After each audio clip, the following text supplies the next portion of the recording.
you'd say. So anyway, back in the 1890s or so, they started to develop the land, and these real estate developers, they liked the name, very quaint. Well, nobody told them what it really meant or anything, so that was it. So there's a little tale to the story. One day I got a letter from a Mahjong group, I guess they were, and they had a letterhead that said, "The ladies of Featherbed Lane." And it seemed that they used to play Mahjong every week and so on, and then they wanted to know the origin of it. So I gave them all 4. So, ma'am? Oh, Van Buren. Well, that's in the Van Ness section. All those streets are named after presidents. You got Pierce, Van Buren, Adams, Garfield, and all that. Yeah, it's that's the way they did. They call them clusters. That's the word I use. Greystone Avenue. Greystone. I think that's. Well, I think that was a. Sometimes they were named after estates as well. Greystone. The Riverdale Avenue is named after William E. Dodge Greystone Estate, from which it was carved. At one time, Samuel J. Tilden, Democratic governor of New York State, lived at Greystone. They called it Greystone in those days. So, yeah, once in a while you'll come across an avenue that harks back to an estate name, like Sunnyside and things like that, or and of course then if you go up to Woodlawn Cemetery, you'll see quite a few street names on the tombstones, and usually they're grouped, like you find at Tiffany's. You'll right there at Tiffany's you'll find Fox, and right next to Fox you'll find Leggett, and then you find out that there's a whole lot of intermarriage there in the old families. Yeah. How about a street that had only one block, like Pond Place? There's only one block. Pond Place? Yeah. Well, people ask me how come some are places, some are areas, and some are streets. And at one time, I always thought it was like a pond would be one short street. I mean, a place would be one short street. But I've come across places that are 8 and 10 blocks long. I've come across avenues that are 1 block long. But evidently there was a pond there at one time. I know where it is. It was formerly known as 3rd Avenue in Bedford Park, being later called the filled-in pond on the Briggs Farm. It was later mapped as Ursula Place, as the Ursuline Academy was close by. Finally was changed to Pond Place. The overflow from this pond flowed downhill eastward to present-day Webster Avenue to join the Mill Brook.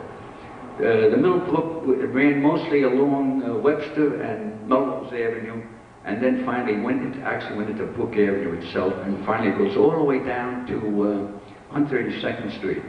One time I had a map, and I followed. I went in every street from 132nd up to Bedford Park, a little farther up, and I know that you'll find in every street down in the South Bronx, you'd find a 12-foot or 15-foot space between 2 buildings, and that was the bed of the old brook that nobody owns, and still there to this day. You see these odd-shaped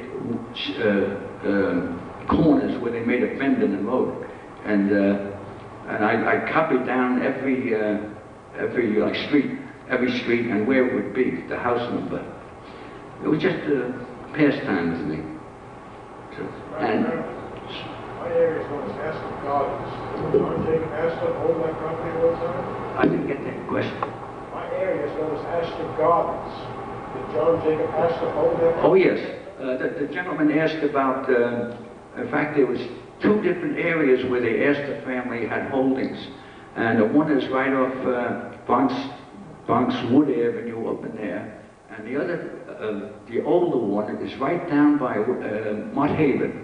And John Jacob Astor bought a lot of land just north of where Jordan Mott had his foundries and everything, and they envisioned a regular little manufacturing town right on the Harlem River.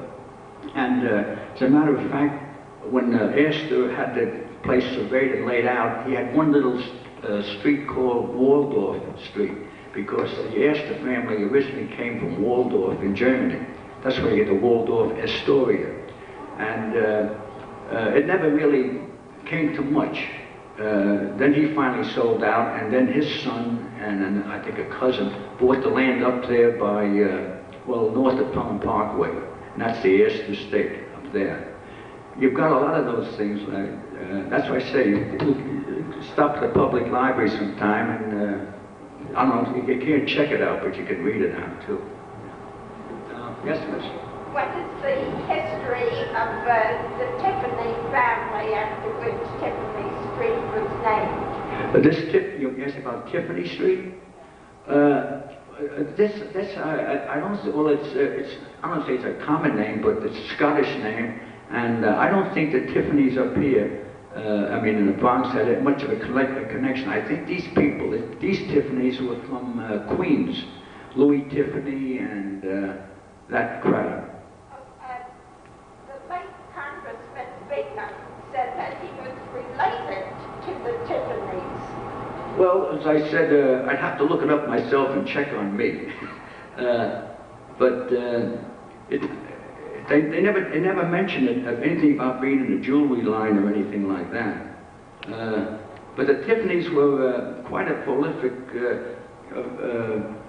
family, and you've heard of Charlotte Street by now. I think Charlotte, she was a Tiffany who married into the Fox family. So, but hardly anybody realized that there was a last name to Charlotte Street.